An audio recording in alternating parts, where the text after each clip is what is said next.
नंतरची बातमी आहे ती विद्यार्थी आंदोलनासंदर्भातली, विशेषतः आदिवासी विद्यार्थी आंदोलनासंदर्भातली। पुण्यातील मांजरी बुद्रुक इथं आदिवासी वसतिगृहातील विद्यार्थ्यांच्या प्रलंबित मागण्यांसाठी बेमुदत उपोषण सुरू आहे। उपोषणाचा हा 13वा दिवस आहे, तरीही विद्यार्थी आंदोलनावर ठाम आहेत। दरम्यान या आंदोलनातील काही विद्यार्थ्यांची प्रकृती बिघडल्याने त्यांना उपचारासाठी रुग्णालयात दाखल करण्यात आलं। विद्यार्थ्यांची प्रकृती बिघडत असल्यामुळे सध्या चिंतेचं वातावरण आहे। दरम्यान या आंदोलनाकडे आदिवासी विकास मंत्री लक्ष देणार का? विद्यार्थ्यांच्या मागण्यांवर सकारात्मक दृष्टीने तोडगा काढला जाणार का, असे प्रश्न आता उपस्थित झाले।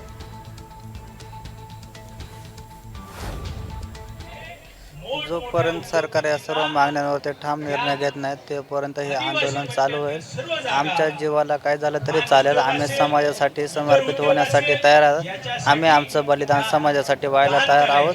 आमचे जे काही क्रांतिकारक होते बिरसा मुंडा यांचं जर 25व्या वर्षी जर छळून जर मृत्यू होत असेल आणि माझा जर 22व्या वर्षी जर एकाच गादीवर या बंडकरी उपोषणाच्या गादीवर जर माझा मृत्यू होत असेल तर मी स्वतःला भाग्य समजतो, पण हे आंदोलन शेवटपर्यंत ठाम राहील। दरम्यान मांजरीमधील आदिवासी विद्यार्थ्यांच्या उपोषणाची सरकारने दखल घेतली नाही, मात्र विरोधकांचे पाय उपोषण स्थळी वळताना दिसत आहेत। खासदार सुप्रिया सुळे यांनी व्हिडिओ कॉल करत या आंदोलक विद्यार्थ्यांशी संवाद साधला, तर आमदार रोहित पवार यांनी आंदोलन स्थळी जाऊन विद्यार्थ्यांची भेट घेतली।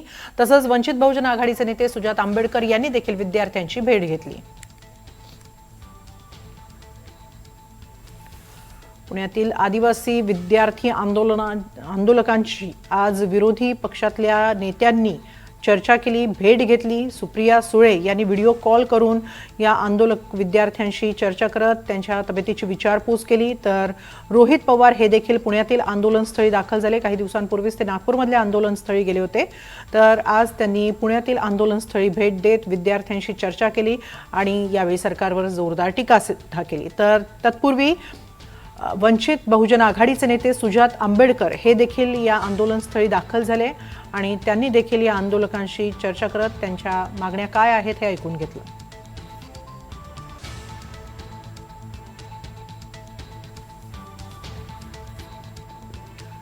संसदेचे विरोधी पक्षनेते राहुल गांधींनी मुख्यमंत्री देवेंद्र फडणवीसांना पत्र लिहून या आंदोलनाकडे लक्ष देण्याची विनंती केली आहे। रोहित पवारांनी देखील या ही विनंती मान्य करण्याची मागणी केली आहे, तर सुजात आंबेडकर यांनी मागण्या मान्य झाल्याशिवाय मागे हटायचं नाही असं सांगितलंय।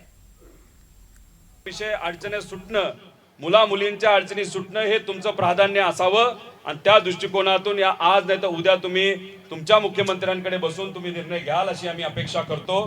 सर्व 25 आमदारांना सांगतो की मुंबई सोडू नका, तिथल्या तिथं बसून तुमच्या मुख्यमंत्र्यांकडनं या सगळ्या गोष्टी करून घ्या आणि जर तुमच्याकडनं पुढच्या 2 दिवसामध्ये या अडचणी या विद्यार्थ्यांच्या सुटल्या नाहीत तर आम्ही तसंही राहुल गांधीजींना विनंती केली, कारण का या देशाचे ते विरोधी पक्ष नेते आहेत, त्यांचे अनेक नेते इथं येऊन गेले, या आंदोलनाला पाठिंबा दिला आणि मग त्यांनी जर ठरवलं तर मग ते काही करू शकतील। या इथं येऊन त्या आंदोलनामध्ये त्यांनी सहभाग घेतला तर मला असं वाटतं की ते या सरकारला महागात पडणार आहे।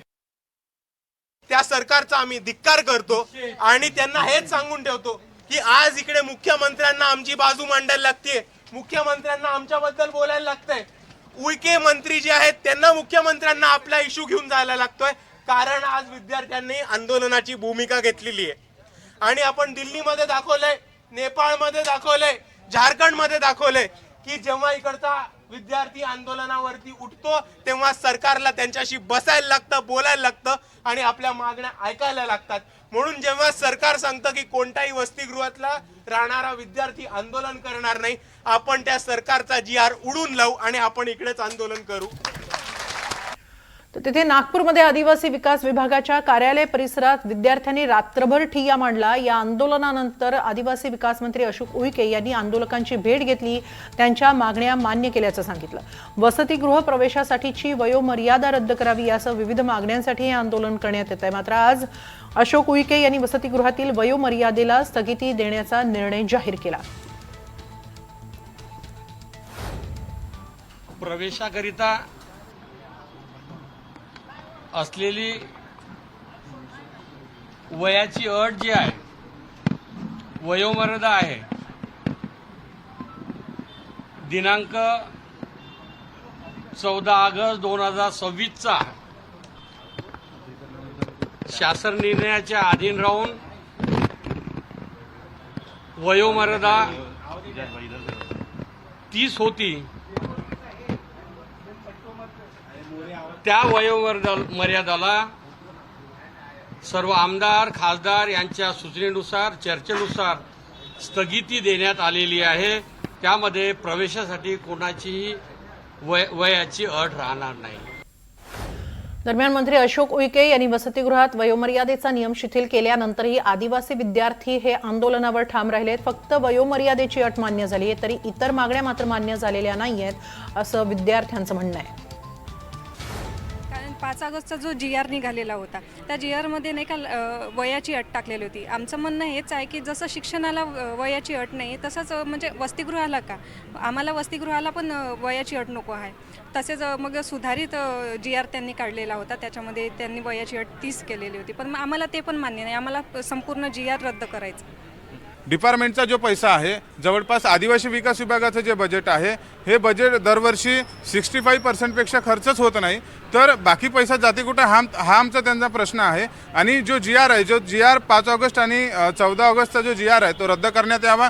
बिंदू नामावलीमध्ये ज्या पद्धतीने बिंदू क्रमांक 2वर आदिवासी अनुसूचित जमाती होती ते आता 9वर गेलेली आहे, ज्यामुळे आदिवासी विद्यार्थ्यांना शासकीय नोकऱ्यांमध्ये संधी मिळण्यास फटका मिळतोय आणि 12,500ची विशेष पदभरती भरण्यात यावी. असंख्य मागण्या आमच्या जोपर्यंत पूर्ण होणार नाही तोपर्यंत हे आंदोलन सुरूच ठेवणार.